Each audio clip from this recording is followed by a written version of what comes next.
नमस्कार। आज मैं फिर आपके सामने उसी वक्त की एक और घटना लेकर आया हूँ। उसी वक्त से मेरा मतलब उस समय की जब न तो मोबाइल फ़ोन थे, न पुलिस के पास थे, न पब्लिक के पास थे, न पुलिस के पास विवेचना के वर्तमान साधन थे। बड़ी मुश्किल दौर में सोसाइटी भी थी, पुलिस भी थी, पर अपराध और अपराधी अपने चरम पर थे। आज का वाक़या जिला उन्नाव का है। लखनऊ जनपद से बिल्कुल सटा हुआ ज़िला। लखनऊ से जैसे ही आप निकलेंगे कानपुर की तरफ 25-30 किलोमीटर के बाद ही उन्नाव की सीमा शुरू हो जाती है। तारीख थी 23 नवंबर 1997। उसी वक्त का मतलब ये वही वक्त है 95, 96, 97, 98। 98 में जब मोबाइल फ़ोन के टावर लगने शुरू हुए थे, 97 में आप समझ लीजिए। और उस समय कॉल 24 रुपये प्रति मिनट आउटगोइंग और 10 रुपये प्रति मिनट इनकमिंग कॉल हुआ करती थी। ऐसे में न तो पुलिस के पास पर्याप्त मोबाइल फ़ोन थे, न पब्लिक के पास पर्याप्त मोबाइल फ़ोन थे। लगभग 2000 के आसपास आके पुलिस को सर्विलांस का सहारा लेना पड़ा था सामान्य क्राइम के लिए। हम लोगों ने 98 में ही पहली बार क्राइम को खोलने के लिए मोबाइल और मोबाइल के नेटवर्क का सहारा लेना, हालांकि बहुत ही सीमित प्रकरणों में लेना पड़ता था। जिला उन्नाव था, थाना बागरमऊ, गांव मदार नगर। सवेरे सवेरे नवंबर का महीना था, आप समझ सकते हैं, जाड़े का दिन था, भीषण जाड़ा रहा होगा, सुबह का कोहरा भी रहा होगा। ऐसे में मदारपुर में पड़ोस की महिला, बुजुर्ग महिला, अपने बगल की महिला को उसने आवाज़ दी, जो रोज़ का काम था।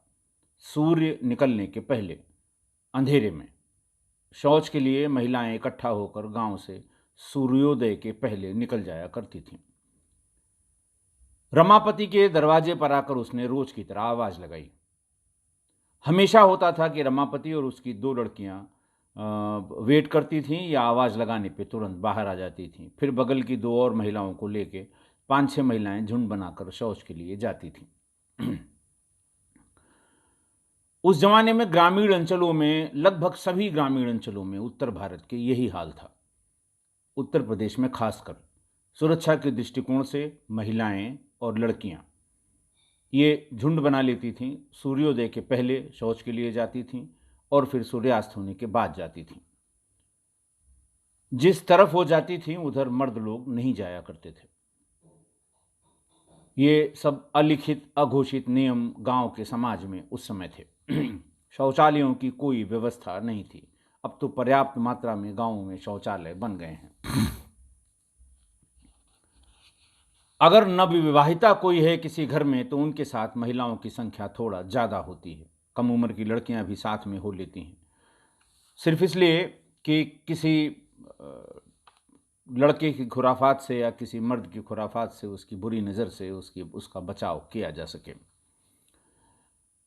और यह ऐसा था कि मजाल नहीं है कि दिन में आपको कोई महिला, चाहे जिस उम्र की हो, बुज़ुर्ग हो या नए उम्र की हो, वो आपको शौच करते हुए खेतों में दिखाई पड़ जाए। कितनी तकलीफ़ होती थी उस ज़माने में महिलाओं की। दोपहर में अगर उन्हें कोई शिकायत है, उन्हें कोई परेशानी है, तो उन्हें शाम का वेट करना ही होता था। चाहे जितनी तकलीफ़ शरीर को देनी पड़े, लेकिन शाम का वेट ही करना, उसके सिवा कोई और ऑप्शन नहीं था।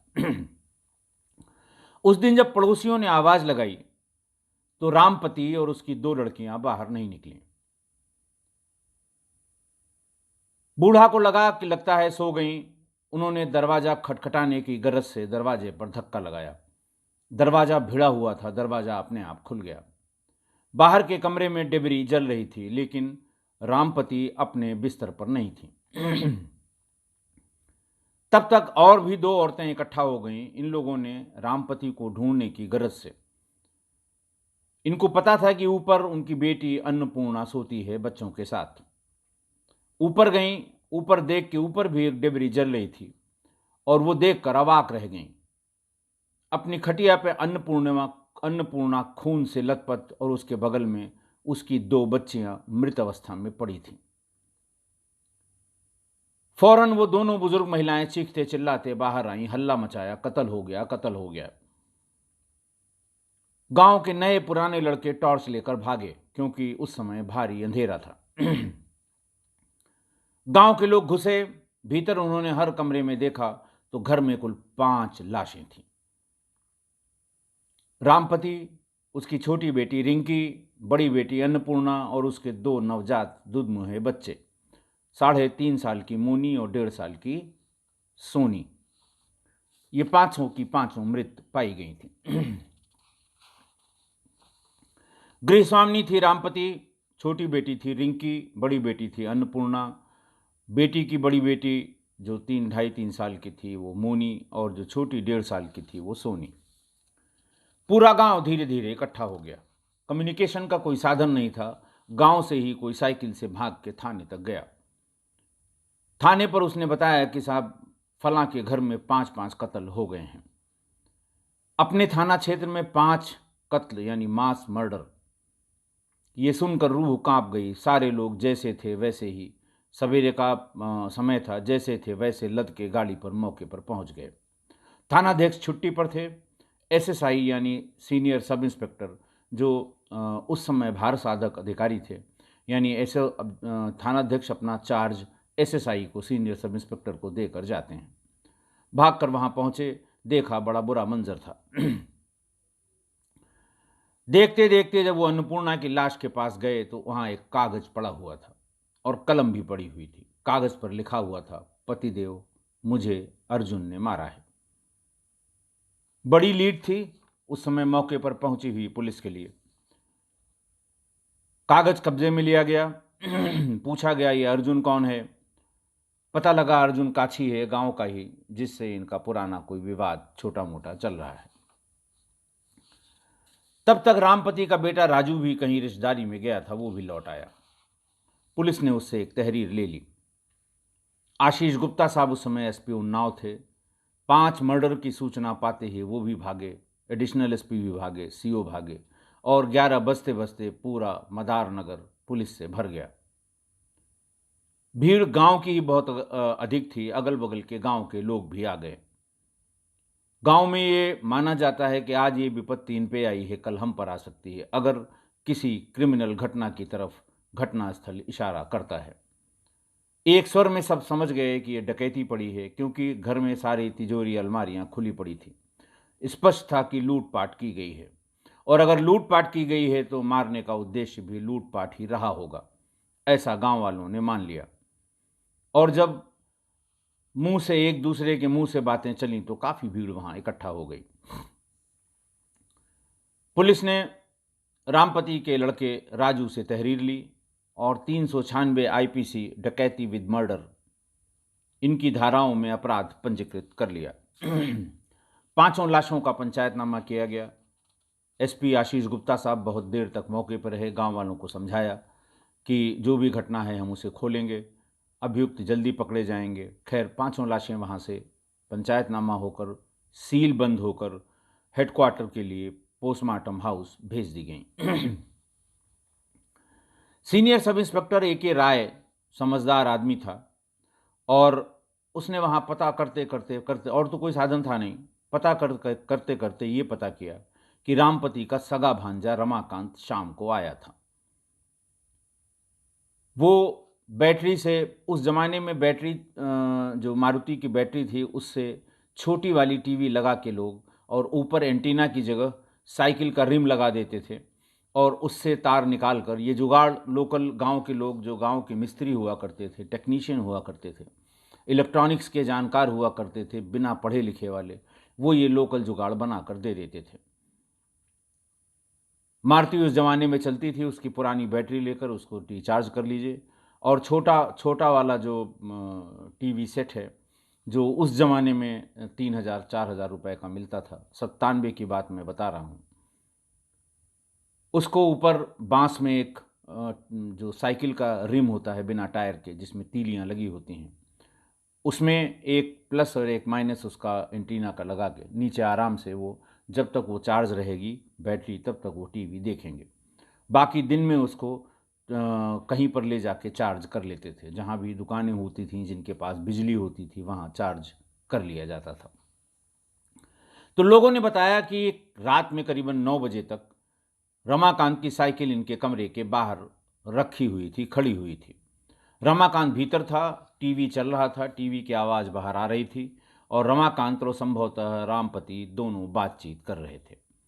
गांव में बात करते करते ए.के. राय को इतनी बात पता लगी और ये पता लगा कि रमाकांत इनका सगा भांजा था। अगर वो 9 बजे तक यहाँ था तो कम से कम घटना का समय उससे पता लग सकता है कि वो कितने बजे गया और फिर ये डकैत या जो भी अपराधी थे वो कितने बजे आए। चूंकि उसका भांजा रमाकांत गांव में ही रह के पढ़ा था, इसलिए उसको बहुत से लोग वहां पर जानते थे। फौरन बताया गया कि हरदोई जिले के माधोगंज थाने के सादामऊ गांव का रहने वाला है। ए.के. राय ने फौरन सरकारी गाड़ी, जो पुलिस की जीप थी, उसमें कुछ सिपाहियों को बिठाकर भेजा कि जाके रमाकांत को ले आओ। कम से कम विवेचना थोड़ा सा आगे बढ़ेगी। 9 बजे के बाद क्या हुआ हमको उस पर ध्यान देना होगा। रामपति के पति रामस्वरूप, अच्छा ये रमाकांत भांजा भी था और रिश्ते में दामाद भी लगता था, क्योंकि रामपति के जो पिता थे रामस्वरूप, उनके बड़े भाई शिवपाल वो शहबाजपुर में रहा करते थे, वो यहाँ नहीं रहते थे। उनकी जो बेटी थी गुड्डी, उससे शादी हुई थी रमाकांत की। तो 2 रिश्ते हुए, एक तो सगा भांजा और दूसरा रिश्ते में दामाद, इसलिए उसका घर में सम्मान होता था। भांजा वैसे भी बड़ा सम्मानित पद है उत्तर भारत में, यानी बेटी का बेटा, यानी बेटी जब ब्याही गई तो उसका पांव पूजा गया होगा, तो वो जिसका पांव पूजा गया वो पद में बड़ा हो गया। घर के सारे लोग बेटियों का पांव पूजते हैं, मोहल्ले के लोग भी पांव पूजते हैं। और उनका बेटा भांजा, जैसे एक रवायत है, एक गांव में एक प्रचलन है, एक प्रथा है कि भांजे से कभी पैर नहीं छुआया जाता, चाहे वो छोटा हो चाहे बड़ा हो। मेरा भांजा भी, मुझे मेरे पैर कभी उसको छूने की इजाज़त नहीं है, क्योंकि उसकी माँ के हमने पैर पूजे हैं। वो हमारे जो हमारी व्यवस्था है उसमें हमसे पूज्य है, हमसे ऊपर है, इसलिए वो कभी मामा मामी के पैर नहीं छूते हैं। ये इज्जत होती है भांजे की ग्रामीण परिवेश में या किसी भी परिवेश में, किसी भी समाज में, खासकर उत्तर भारत में। जो पुलिसकर्मी रमाकांत को लेने गए थे वो रमाकांत को लेके थाना बांगरमऊ आ गए। थानाध्यक्ष ने उन पुलिसकर्मियों से पहले पूछना शुरू किया कि ये बताओ इसका रिएक्शन क्या था, कहाँ मिला, डरा हुआ था कि शिकन नहीं थी, इसको कब पता लगा कि इसके मामी और उनके बच्चों की हत्या हो गई है। सिपाहियों ने बताया कि हाँ साहब ये घर पे ही था, कहीं गया नहीं था। इससे कहा गया कि तुमको चलना है बांगरमऊ, इसने कारण पूछा। हम लोगों ने बताया कि इस तरह से तुम्हारी मामी, उनकी 2 लड़कियां और उनकी भी 2 बच्चियां, उनकी हत्या हो गई है। इसके चेहरे पर शिकन नहीं आई। जैसे ही कहा गया चलो, वैसे ही ये पुलिस की गाड़ी में तुरंत बैठ गया। न जरा सा आनाकानी की, न कोई बात की। रास्ते में हम लोगों ने पूछा भी क्या हो सकता है, तुम गए थे? बोले साहब हम गए थे, हम खाना खा के 9 बजे वापस आ गए थे।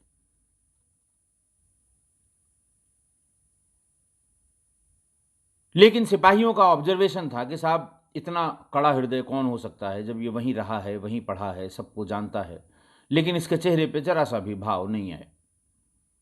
ए.के. राय ने पूछा क्या कहना चाहते हो? सिपाहियों ने कहा कि साहब इसके पेट में कुछ है जो निकल सकता है अगर थोड़ी मेहनत की जाए। रात में ही पूछताछ शुरू कर दी गई।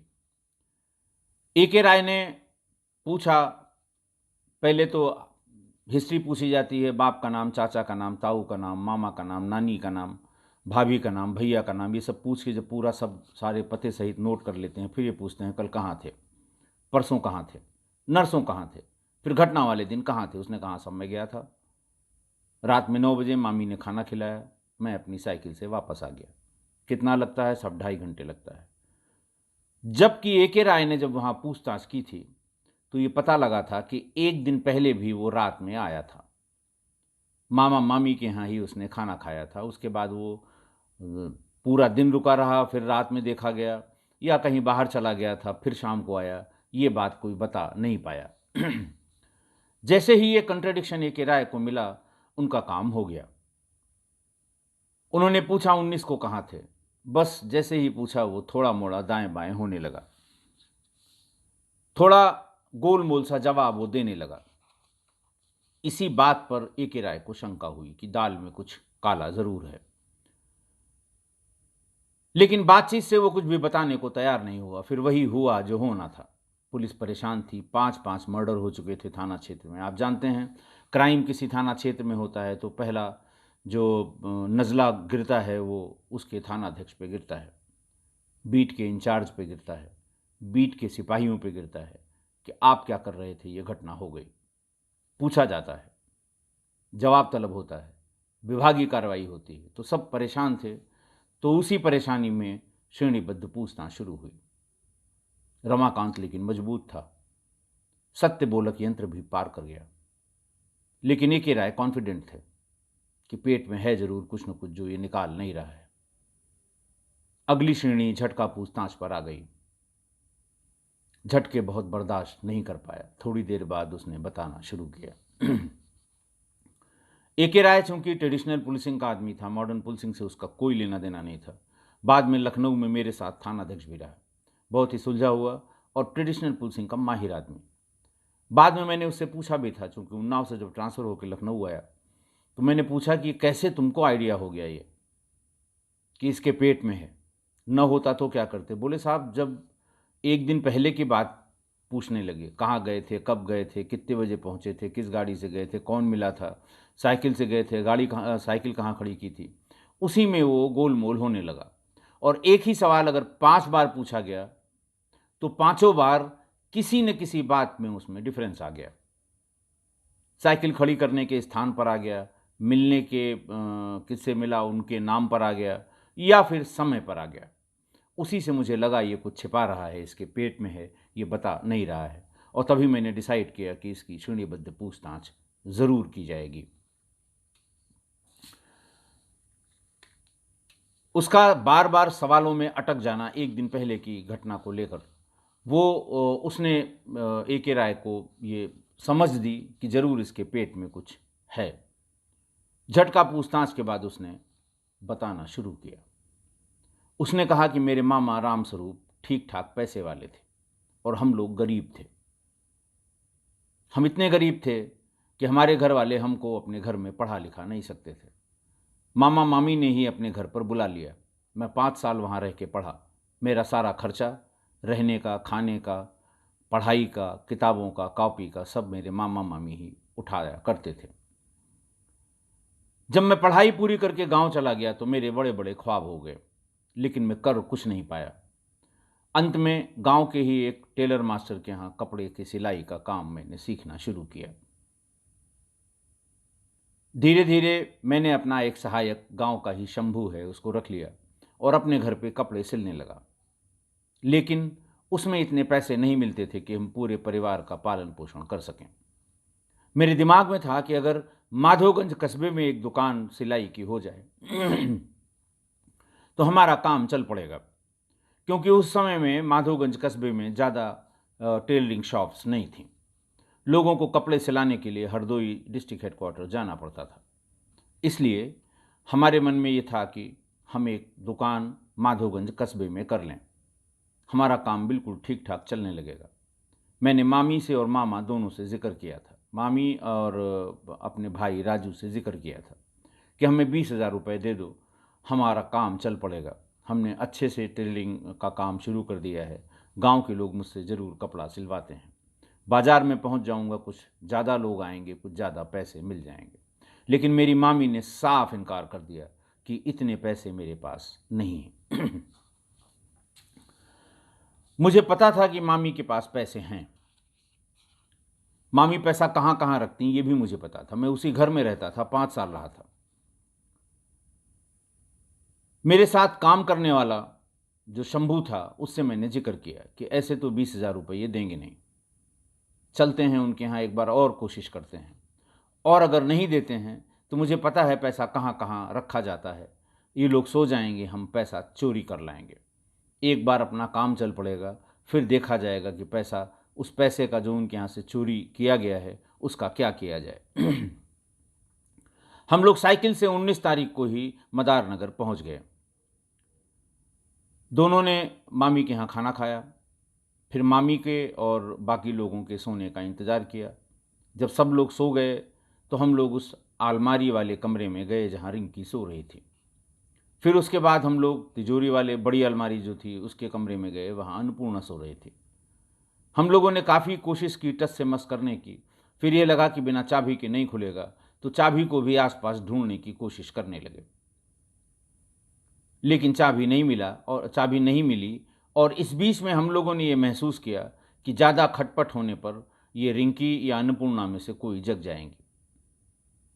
इसलिए हम लोग मायूस होकर नीचे चले आए और जहां हम लोगों के सोने का स्थान था वहां सो गए। अगले दिन सुबह ये कह के वहां से गए कि हम जा रहे हैं, गंगा नहाएंगे, उसके बाद अपने घर चले जाएंगे माधोगंज। वहाँ से निकले, गंगा नहाया, लेकिन फिर आके बागरमऊ कस्बे में हम लोग टहलने लगे। 11 बजे के बाद जब पटरियों पे ताला चाबी वाले दुकान अपनी लगाते हैं, चाबी बनाने वाले, उनके पास जाकर अंदाज से हम लोगों ने अलग अलग पटरी वालों से, अलग अलग ताला चाबी वालों से 4-5 चाबियाँ खरीदी। पहले चूंकि मैं उन ताला चाबियों का इस्तेमाल कर चुका था इसलिए मुझे आइडिया था, तो लेकिन अंदाज से ही हमने ये खरीदी, जबकि वो बार बार कह रहे थे कि बिना ताले के ऐसे चाबी ले जाने से कोई फ़ायदा नहीं है। हम लोगों को ये था कि थोड़ा दम लगा के हो सकता है ये खुल जाए। चाबियाँ लेने के बाद हम कॉन्फिडेंट हो गए। फिर शाम को हम मदार नगर अपनी मामी के पास पहुँचे। मामी ने पूछा भी क्या हुआ। उन्होंने कहा आज देर हो गई थी, बाज़ार में कुछ काम था, अब हम लोग कल जाएंगे। मामी ने फिर जो एक दिन पहले व्यवस्था की थी सारी व्यवस्था की, खाना खिला दिया टाइम से। हम लोग बैठ के वेट कर रहे थे कि कब रिंकी सोने चली जाए और कब मामी सोने चली जाएं, तब हम लोग जाके इस चाबी से ट्राई करेंगे। फिर मेरे मन में एक आइडिया आया, दिमाग में आया कि कुछ पैसे अगर मांग लें तो चाबी ये कहाँ रखती हैं इसका पता लग जाएगा। खाना खाने के बाद मामी से जिक्र किया कि मामी पैसे सब ख़त्म हो गए हैं, कल हम लोग जाएंगे, सोच रहे हैं गंगा नहा के दर्शन भी कर लें, तो अगर 50 रुपये आप दे देती तो ये काम करके हम फिर वापस वहाँ से चले जाएंगे। मामी वहाँ से उठी, तकिया के नीचे से चाबी निकाली, लेके ऊपर गईं, 50 रुपये लेकर नीचे आईं, चाबी वापस उसी तकिया के नीचे रख दिया जहाँ वो लेटती थी। मैंने पीछे पीछे जाकर पूरी बात देख ली। मुझे यकीन हो गया कि अब ये लोग सो जाएंगी तो हमारा काम हो जाएगा, नई चाबियां जो हम ले आए हैं उनकी कोई ज़रूरत नहीं पड़ेगी। हम लोग रिंकी के और मामी के सोने का इंतज़ार कर रहे थे। थोड़ी देर में रिंकी ये कह के निकल गई कि मुझे नींद आ रही है, मैं सोने जा रही हूँ। लेकिन मामी बतिया रही थी, हंसी मजाक भी कर रही थी, सो नहीं रही थी। हम लोग उतावले हो रहे थे कि कब ये सो जाएं और हम अपना काम करें। इसी बीच मैंने, जो शंभू मेरे साथ गया था, जो मेरे साथ काम करता था सिलाई का, उसकी तरफ इशारा किया। उसने इशारों में ही हामी भर दी कि मामी को यहीं मार के चाबी तकिए के नीचे से निकाल के हम अपना काम करके चुपचाप निकल जाएंगे। जैसे ही मैं मामी के पास गया, उनके गर्दन पर हाथ लगाया, मामी या तो उनको आभास हो गया या वो डर गईं, वो हाथ छोड़ा के वहाँ से भाग गईं। हम और शंभू उनके पीछे पीछे वो आगे भीतर जाके भीतर वाले कमरे में गईं। उन्होंने रिंकी को आवाज़ दी। इसी बीच में हमने, जो हम चाकू ले गए थे, उस चाकू से कई चाकुओं का वार किया। उनके मुंह से आवाज़ न निकले इसलिए उनका मुंह भी पकड़ लिया। पीछे पलट कर देखा कि रिंकी भी आकर खड़ी हो गई। फौरन रिंकी को भी उसका मुंह पकड़ लिया शंभू ने। मैंने चाकू से पहले पेट में मारा, उसके बाद उसकी गर्दन काट दी। मुझे यह डर था कि ज़्यादा शोर शराबा हुआ तो अन्नपूर्णा भी उठ जाएगी, तब हम लोगों को भागना ही पड़ेगा, या फिर शोर हुआ तो गांव वाले पकड़ लेंगे। दोनों को मारने के बाद हम लोग ऊपर गए। अन्नपूर्णा और उसके बच्चे उस खटिया पे सो रहे थे, बड़ी अलमारी वहीं पर थी। फिर इशारा किया शंभू को कि ज़्यादा रिस्क लेना ठीक नहीं है। सोते में ही अन्नपूर्णा को चाकू मार दिया, गर्दन पर रख के, और पूरी गर्दन उसकी ऐसी काट दी कि उसके मुंह से आवाज़ भी न निकलने पाए। इसी बीच में उसकी बड़ी बच्ची जो 2.5-3 साल की थी, मोनी, वो उठ गई। मैंने उसका गला दबा दिया, तब तक दबाया जब तक वो मर नहीं गई। शंभू ने उसकी छोटी वाली बच्ची सोनी जो 1.5 साल की थी, उसका गला दबा दिया, वो भी मर गई। नीचे मामी की तकिया से चाबी निकालकर हम ले आए। चाबी से तिजोरी खोली, अलमारी खोली, सारे जेवर, सारे गहने, सारे रुपए सब एक बोरी में भर लिए। फिर मुझे ध्यान आया कि 6 महीने पहले अर्जुन काछी से मामी के बेटे राजू का झगड़ा हुआ था, और अर्जुन काछी ने राजू के खिलाफ 307 आईपीसी का एक मुकदमा थाना बागरमऊ में लिखवाया था।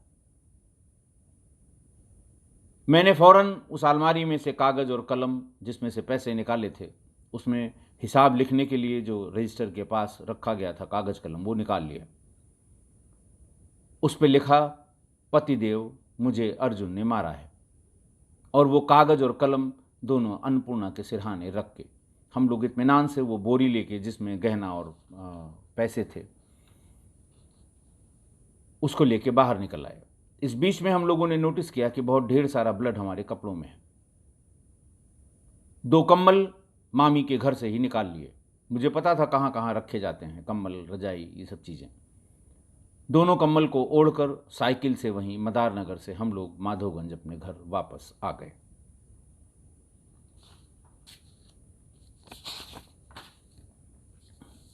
फिर जब ये बताया तो पुलिस ने चोरी किया हुआ सारा गहना, सारा पैसा, उनकी पहने हुए कपड़े जो खून आलूदा थे, वो चाकू, ये सब बरामद किया।